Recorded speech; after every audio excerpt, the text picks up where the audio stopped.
Imagine opening the drawers of an old cabinet and discovering hidden treasures for junk journaling inside. That's exactly what happened to me when I bought this antique drawer cabinet for my junk journal supplies. This piece is obviously not just a cabinet, but also a treasure chest full of handwritten labels and printed inscriptions. Genuine vintage ephemera, straight from the source. I should actually be making sure that everything finds its place in this cabinet and gets neatly sorted. I should also be making sure that the drawers are labeled so that I can easily find everything in the future. Instead, I'm spending my time digitizing the countless labels to share them with you. So you are to blame for the fact that it looks like a bomb went off in here with all the things that are supposed to go into this cabinet scattered around my room. Shame on you. Of course, I'm just kidding. But the best is yet to come. I'll show you how you can bring these treasures to life in your own projects. Are you ready to upgrade your junk journal with authentic vintage elements? Then stay tuned, because by the end of this video, you will not only know what you can do with these labels, but there's also a little surprise for all the bargain hunters out there. Hi there, this is Luisa Heinzel. Thank you very much for joining me today. I'm so excited to share these things with you I found on the drawers of my cabinet. But before we can do anything with these, I think we have to face the truth. Yes, we have to cut these little guys out to come from this stage to this, or even this, or this, or this. So let's take a sip of coffee, or perhaps you prefer tea, and let's talk about how this comes out from your printer when you print it, and what you then can do, especially with the speed of your cutting, to don't wreck your nerves too much. As you can see, there's a ton of these labels on one sheet. I have them in different sizes. There are bigger ones. This wouldn't take so long to cut out. Yes, I agree. But there are also smaller ones and even very small ones. So how to cut these out, and don't freak out while doing that. I will show you that and a little trick I found out for myself in a second. Perhaps that's a trick for you as well. First, before I forget that, I want to talk about the paper I have printed these on, because that is a question I get very often.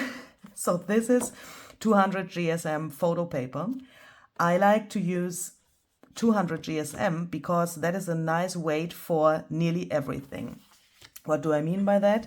When I have a drawer or a box or wherever you store these things, and I have them there and then I take them later and put them to my journal, I find 200 GSM really handy, because on the one hand, it is really sturdy. If you want to use the bigger labels as journaling cards, you have something which is already sturdy enough. You could print something else on the back so that it is not white. You could back this with some other paper, then it wouldn't be too thick, in my opinion.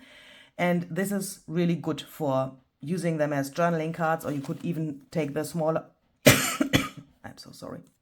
Take the smaller ones and turn them into tiny tags or so, and put them into tuck spots or pockets in your journal. Then they are really sturdy. If you want to use the smaller ones or even the bigger ones, but I would prefer the smaller ones for collages, for example, then they are not too thick, I think, so that you can easily incorporate them in collages.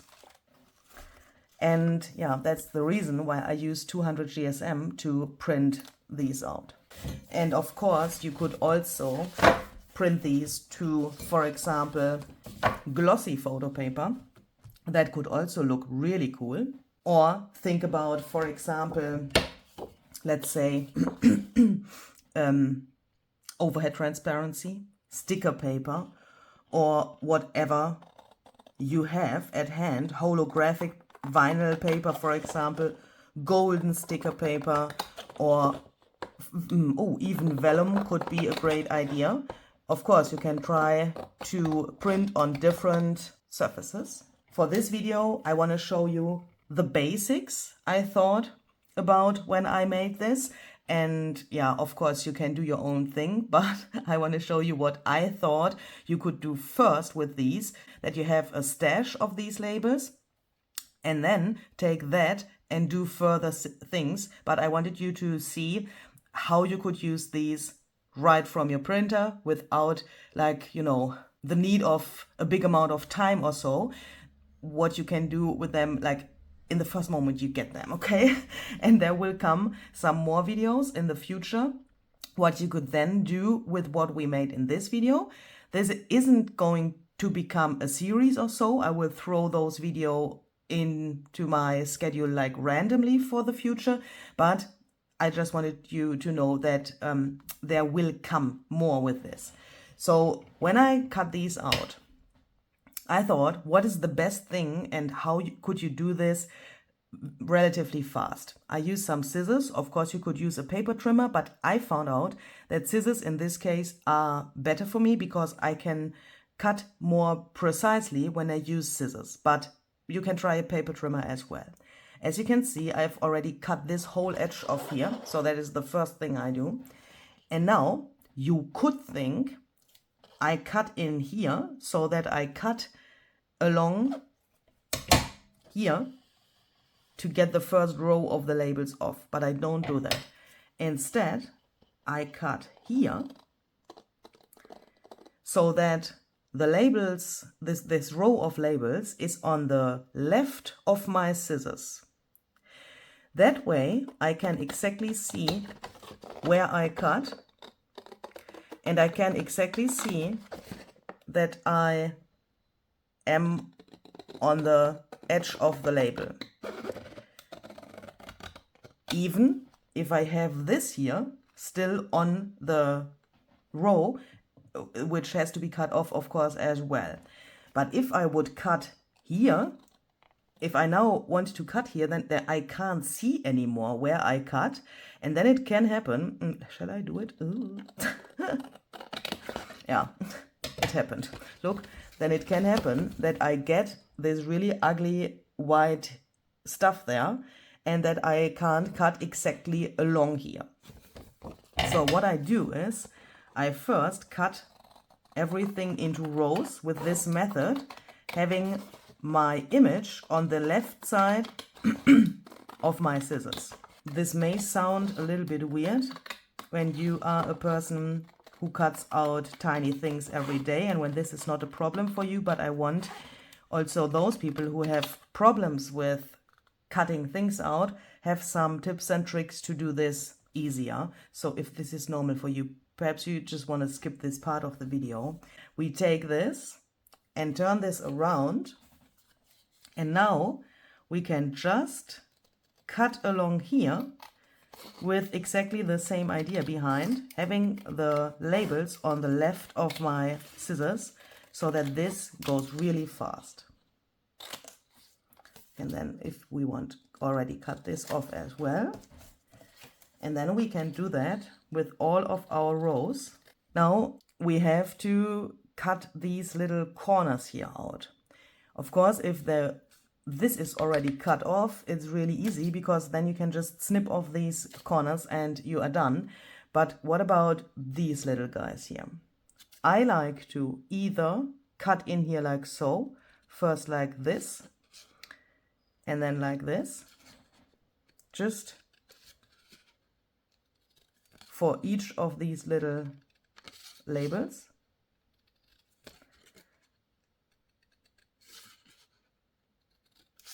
And then you can see we have these little triangles. I don't care about these little guys when they are still in here. I just leave this exactly like it is. You have seen I have cut first from here. Then I have taken my scissors off. I do it like in slow motion. And then I went in here. You could also alternatively try, if that is perhaps easier for you, to cut in here, leave the scissors here, turn this around, and then snip it off like this. I'll do it again. Oh, wait. Cut in here like so, turn it around, and then snip it off. That way you have only like one cut instead of two, and you don't have to take the scissors away. But please try what is easier for you. So then we have this, and now we can just cut them apart.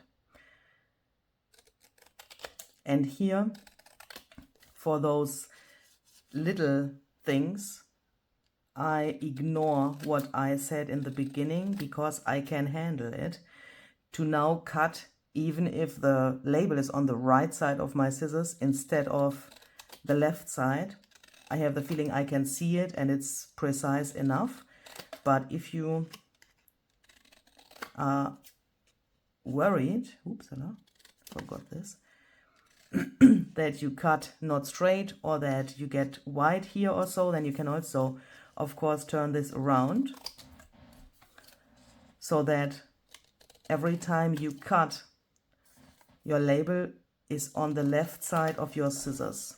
And then you have this mixture of labels and confetti and you can just collect them out from here. Perhaps you think, oh, these could look really nice with some holes or even eyelets as well. Then you could think about punching your holes in here before cutting the labels out.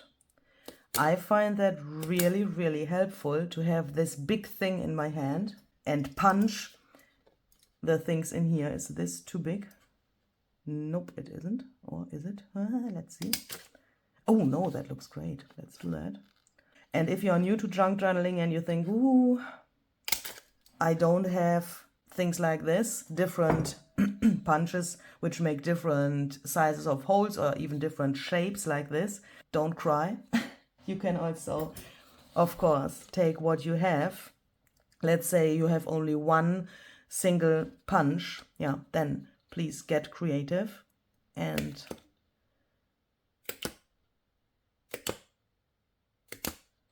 just do something like this, like several holes in a row, for example. Or perhaps you have two different sizes, then try perhaps a variation of one big hole and let's say additionally a smaller one here. Then you have an interesting thing on your label as well. You don't necessarily need all of the fancy punches. The same with this thing. It's not necessary to have it, but if you have it, then you are happy, I think. I'm sure. Because this is really helpful if you want to have some eyelets in your labels or wherever you want them. And I find it helpful to have this whole thing here. And look how fast I could make the holes. And then I can easily take my eyelets and I can put them in here. And it's so easy to do that with this big thing in my hands. Yeah, I feel like a broken record, but this is for me really, like, I don't want to say a game changer, but it is really helpful because you can then also handle this tool better. Okay, here we go. And of course, when you have that, you can again take this whole thing, do the little trick with these triangles, and then cut them all apart. And I'm so in love with all of these little details, especially these little labels on the labels. I mean, these are obviously prices or so. When I found those on the drawers of this cabinet, I was like, what the heck, what is that? And all of the drawers had numbers, so I also made some labels with the numbers from the drawers. That I'm in love. I'm just in love. I'm so hoping that you like these little guys as well. So we have this, and now you could of course think, why the heck hasn't she just put them like very close together so that we only have to make one cut and cut that out. Why is this white space in between of these? That has a reason, and I have thought about that for, I think, approximately 2 days and 2 nights. If I want to do it like this, or if I want to put them close together. But then I thought, I'm sure there are people who want to cut like this and leave a white frame around them. And perhaps if you haven't even thought about that until now, perhaps you want to think about it, because I think with this method of cutting, you can get something really interesting, which can be helpful.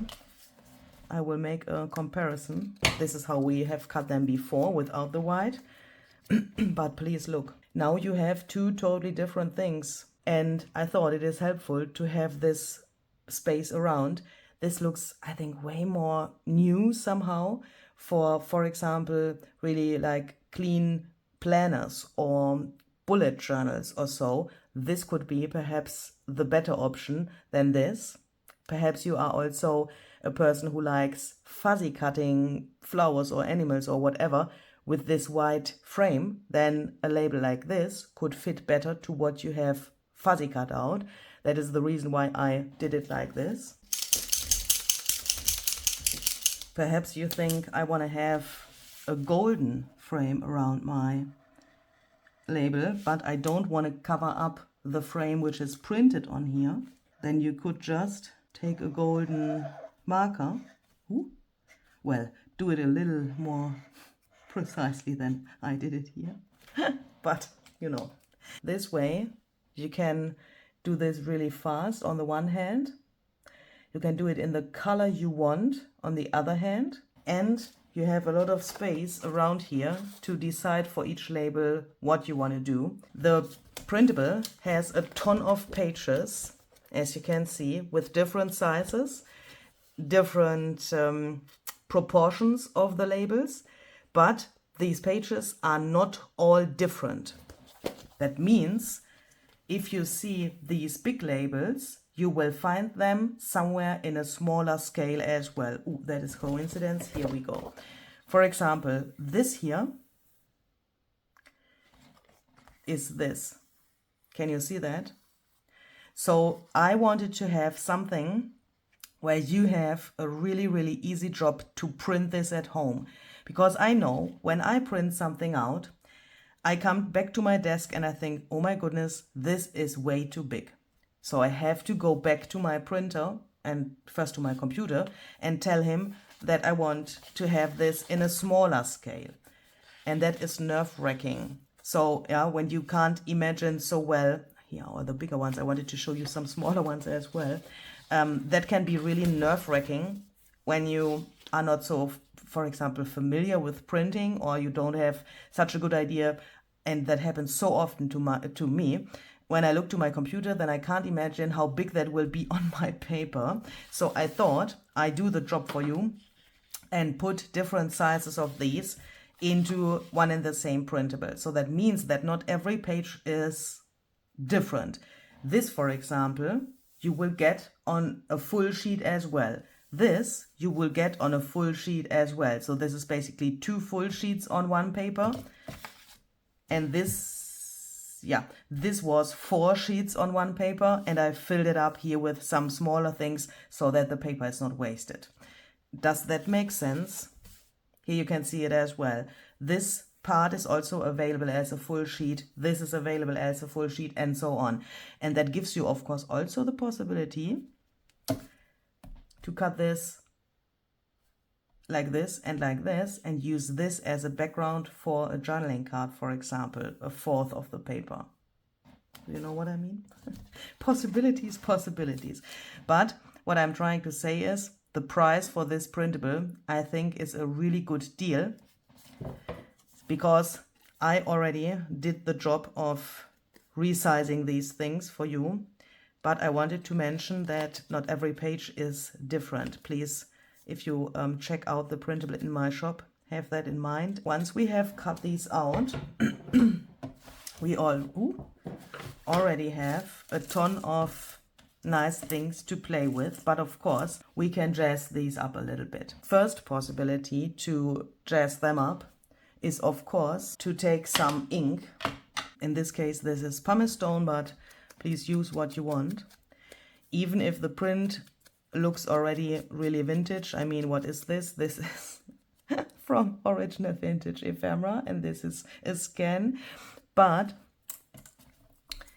I like to go around here to make sure that I don't see this white edge of my cutting anymore. I'm talking about this here, because when the paper is a little thicker, here you can see it, then it's white, and I like to get rid of that with some ink. You could of course also take either your fingernail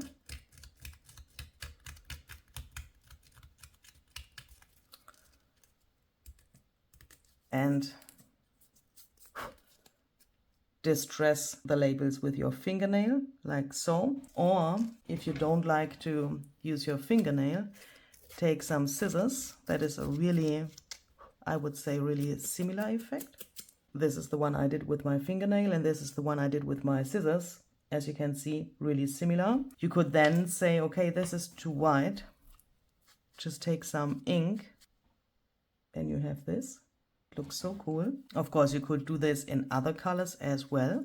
If you perhaps have a red journal and you want to put this in there, then you could think about using red ink for this step.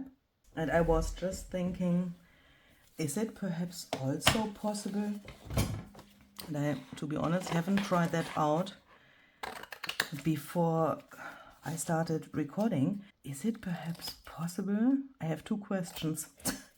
First, is it possible to take a corner rounder to make... Oh yes, oh my goodness, that works. The frame is, in this case, the frame is not too... Oh my goodness, oh look, that works. It is not too thin. I mean, the frame is not too thin to get the corners round without losing the printed frame. I mean, now we have another version. Holy cow. Oh my goodness, I like that. That is really cool. Perhaps on the smaller ones, does that work as well? Let's try it here. Well, of course, on the smaller ones, the printed frame is a little bit thinner. I don't know if I like this so much, because it here, look, it cuts off a lot. But what I just was thinking, the second question is there a tool like this available which cuts this angle instead of a round corner? If you have something like this, please leave a link in the comments. Perhaps you think I want to have the same mediums on each of my labels, which are on one sheet. That could be helpful for putting something like this into a junk journal. Perhaps you want to have a theme. Perhaps you think, okay, I have a journal where I have a lot of coffee dyed papers in, or I have some neutral colors like brown or whatever. What could you do with such a sheet that works with any other color as well? But I want to show you my coffee trick. Let's say you have a coffee which is nearly empty and already cold. That is very important. Attention, I'm trying to be funny in English. That's not so easy. Take like the last sip so that you have just enough left for your paper, but drink a little bit of the cold coffee, because cold coffee makes you beautiful. So then you take this and then you could think, what would Louise do now? By the way, this cup, which says exactly that, is available in my shop. It's also tagged below this video. This is not only a cup, but it's also a great tool if you don't have anything round at hand. Just take this and just make some coffee marks on your paper. You could even take your dirty paint water now, paint brush water,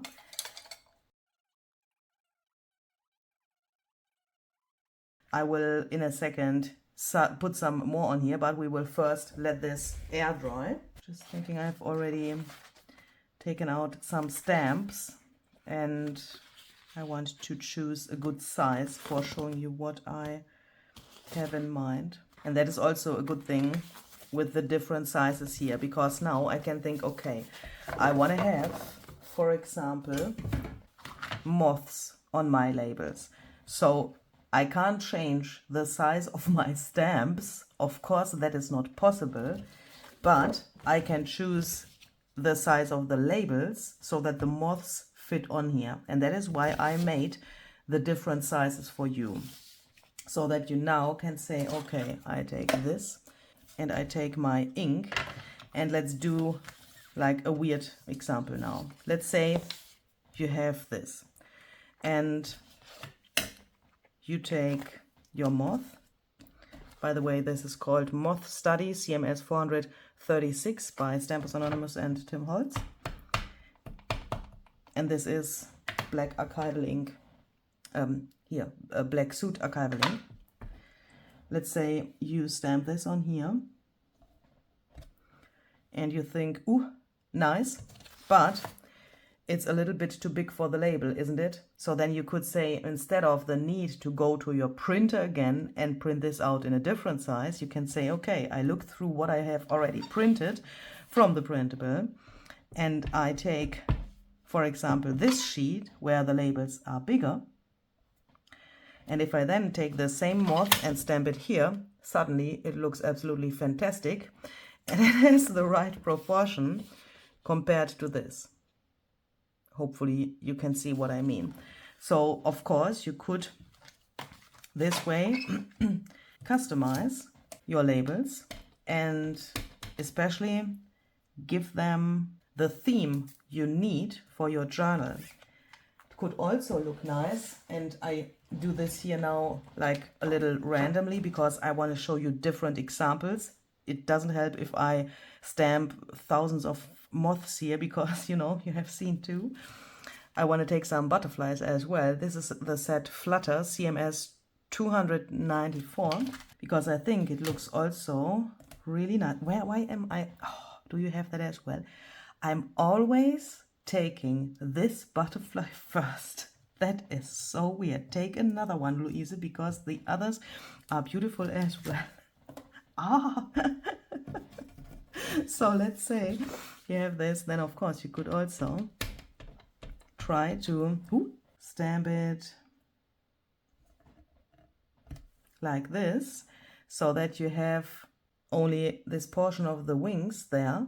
Now this looks a little bit weird, I know, but please wait until we have cut this out. We can already, I think, compare it now. Look here, imagine this was cut out, then you have one of the wings there really like big. It's like already like a focal point on each of these labels. Compared to this, where the wing is like a fragment on the label. I think this set is just perfect in combination with this. Forgotten Garden is the name, CMS 481. So this way, I have one of the labels in front of my eyes. I ignore the rest and then I stamp where I want to stamp. And I stamp where I want to have my flower. Why am I doing this? I think it's easier to do it on the whole sheet and then cut that out.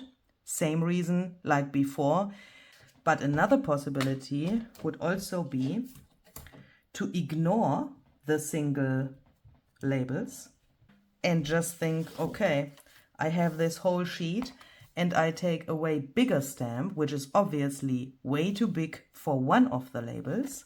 For example, floral trims, CMS 461, but of course that works with any big stamp. I'm sure that works with any bigger stamp because you decide what you want to have on your labels.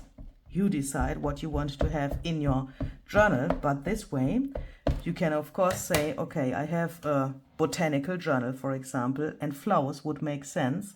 And yes, the moth is here. that just stamp over it, and this way I can turn my labels into something floral. I can give this even more interest with some more details. I know some people would think this is too busy, but you know, I want to show you examples. Now you have the portions of the flowers on the labels, and you get a ton stamped at the same time. And while I'm doing this, you could perhaps think about some other things we could do on such a whole sheet. Just throw in some ideas. What do you think? What else could we do? Did you say stamping and then embossing? Oh, yes. That is a really great idea. I will show you some footage from my German video now, because I already did that for my German video and I have some of the results left over. So I want to save some time now while I record this video. I hope that's okay for you. I have used just some embossing ink and some golden, some golden superfine detail embossing powder by Ranger. I'm so in love with these. They look so cool. So here are the ones with the butterflies and the moths and the flowers. Hopefully you like these as well. I have the feeling perhaps I only like them because they come from my drawer. Hopefully you like them as well. Okay. Please let me know. So what do we have to do next? The thing with the coffee is not dry. I can see that. So let's do something else first. Let's take this and let's prepare something I want to then do in the very, oh wait, okay. I'm sorry, I just have too many ideas what you could do with these. That is my problem. One thing after the other, Louise. So first let's take some Scotched Timber Distress ink and a stencil, and again a full sheet. This is THMS 157, and I go over this and just stencil a little bit to the background. So we will need that in a second. And what I totally forgot to show you is that you can of course also take a whole sheet and then go to your sewing machine. I will show you my result from the German video here, from my German footage as well. I think that looks really nice. I went over the sheet first with a running stitch, then I changed to zigzag stitch, and then, you know, I just went over that pretty randomly. I haven't done like circles or so, just like parallel to the lines of the labels. I like that better, but of course you could go completely crazy and just sew like circles or like little swirls or even, yeah, whatever you want, like crisscross, yeah. But when you then cut them out, you have these little details of the sewing on the labels. Look, and that looks just amazing. Isn't this just cool? That is so cool. And I will take some of these out because then we can use them in a second. Ah, okay. So that is the thing with the sewing. We have this, and now we also need this, but this is not dry yet. I will quickly dry that with my heat gun, I guess. So when this is dry, we could also, of course, add more here. But even with only the coffee, this looks really interesting, I think. But I want to go a step further and take this stencil. This is THS 181. And let's take some pumice stone oxide ink. I know that that will show up better on the darker labels, so I concentrate on those because, you know, then we can See it? And I've chosen pumice stone because this is, you know, like a little, somehow little texture also. Do you also say texture even if you can't feel it? If it's not raised? I don't know. But what I'm trying to say is I just want to add a little bit of interest here. That doesn't have to be much. I mean, you could, of course, do it with way more contrast, but I think this is good for what I want to do next. I also want to add some ice spruce oxide spray, but not by spraying it, but just like this, just some splatters.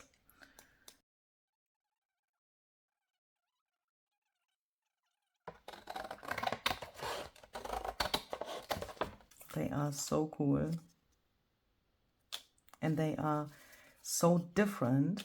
And, you know, if you have all of these in your stash and you can just then choose the ones you want to use for your journal, I think that is a really nice thing to have them already at hand. I really enjoy those things, you know, having a little like mask making session, even if I won't consider this as mask making because they are all different and they are all unique. But you know what I mean by mask making, yeah? What are we doing here? We doing this in a mask making process somehow, even if the results are one of a kind. But then you have a stash of these, and then you can, when you need some of these, just take them out and you have them without the need to start from scratch. So let's then take this thing, what we have prepared, and let's make something out of these. I mean, we already have made something, but I want to show you a really cool thing. If you want to have perhaps some more layering or some layered things in your journal. So, look, I mean, what the heck? This is really much, isn't it? Let's start with the bigger ones on this full sheet. Let's just glue them down, like on, for example, a masterboard. I think this idea is really similar to making a masterboard. So I just grab them and I don't think about the colors. I don't think about what I have here. Could you do that? Of course you could. And then we just glue these on and we let them overlap a little bit, like so.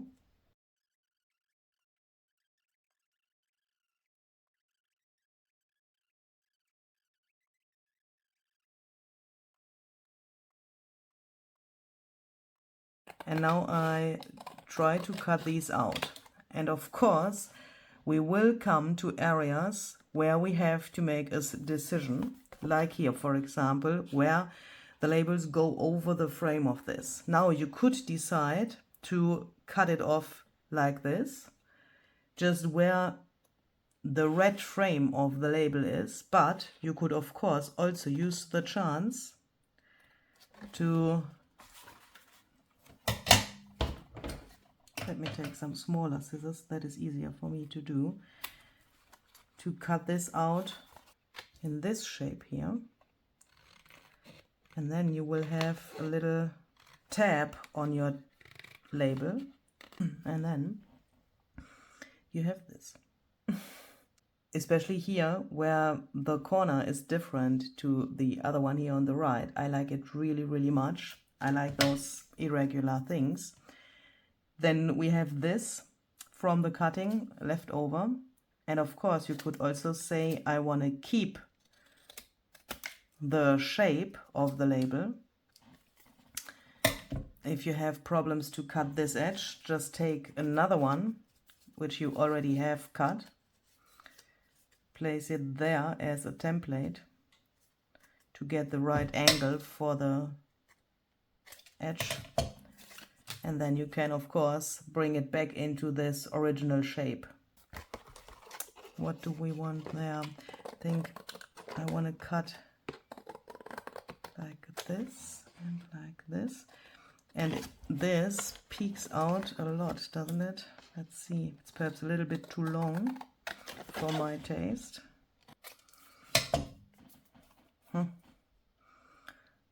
It is pretty long, isn't it?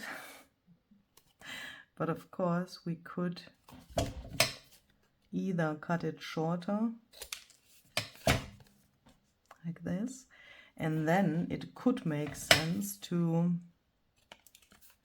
snip off these edges, even if the frame got lost then, but I think that looks nice. And what you of course also could then do is you could take a punch, make this even more interesting by cutting a hole in there. You could even set an eyelet with a round thing, I mean round hole. Here you couldn't set an eyelet, of course, that's what I'm trying to say. And even if I think that these look really beautiful as they are, of course you could jazz them up even more if you have used some abstract stamps, nothing concrete like butterflies or flowers or so. Then you could of course now also put some concrete focal points on there. And even with this, I mean, we have flowers, we have butterflies here.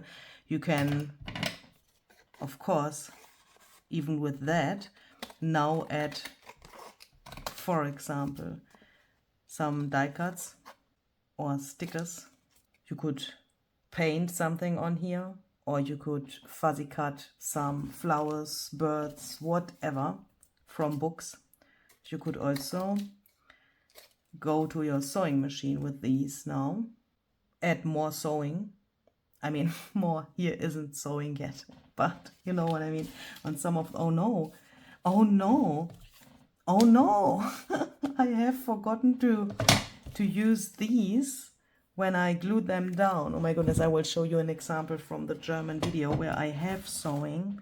That's why I said you could use, you could add even more sewing, because here, look, when you use the ones with the sewing, and then you already have sewing. That's what I was trying to say. But I like to store mine without sewing around the frame, because when I later on have a journal in front of me and I choose these for my journal, I can then decide which color the sewing shall get. If I, for example, make a journal where I have this color through the whole journal, then it would make sense to choose the sewing for the frame here in this color as well. Yeah, but that is only a suggestion, of course. Do what you want. If you want to like fully finish them up now, then please just do that. And this makes me just happy, and I'm so hoping that it makes you happy as well. And if you like these and if you want to have them, I have a little surprise for you. With this code here, you can get 10% off on my labels. And I just realized that I totally forgot to tell you the name of these labels, because they have a name. This printable is called Labels der Schrank. Schrank is German, and that means cabinet.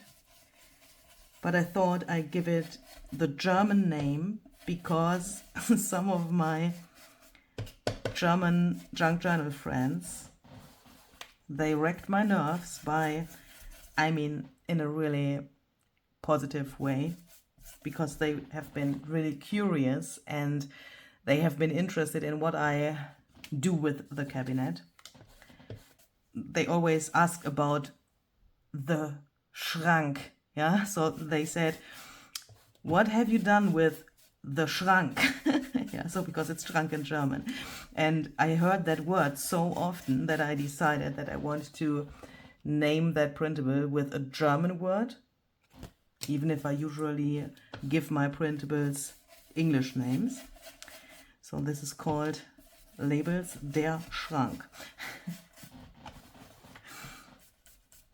And with the code, you can get the 10% off. You can just take the code and put it to this little box at the end of your ordering process, and then the 10% will automatically go off. And yeah, I hope that is a little nice thing for you. And of course, I also want to thank you with that for watching my videos until the end. So now we have these, and I'm really happy how they turned out. And also with the splattering, if I now would take these and put them into a journal, I would then decide what color of splatters I would put to them, because look, they are, I mean, if you know me, you know that here's some splattering missing, obviously, but I like to add the splattering, yeah, with having the colors of the journal where this goes in mind or in front of my eyes. And because of that, I will leave them for the moment like they are, and I will now put them into my drawer, and there they will stay until they will find their place in a journal. Even if I have a ton of further ideas, I now have to do what I have to do, because I need to take all of my drawers, not only this one here, and label them here so that I can see what is inside of my Schrank. And then I have to clean my room here, and not only, you know, clean, it's clean, my room is clean, but I have to put all of my things which are scattered in my room into this drawer, so that I then have the possibility of having a normal life again here in my craft room, and that I can work in here again. So I'm really hoping that you like this, and I'm really excited to see what you will do with these little guys. Have fun with them, and see you the next time. Bye bye.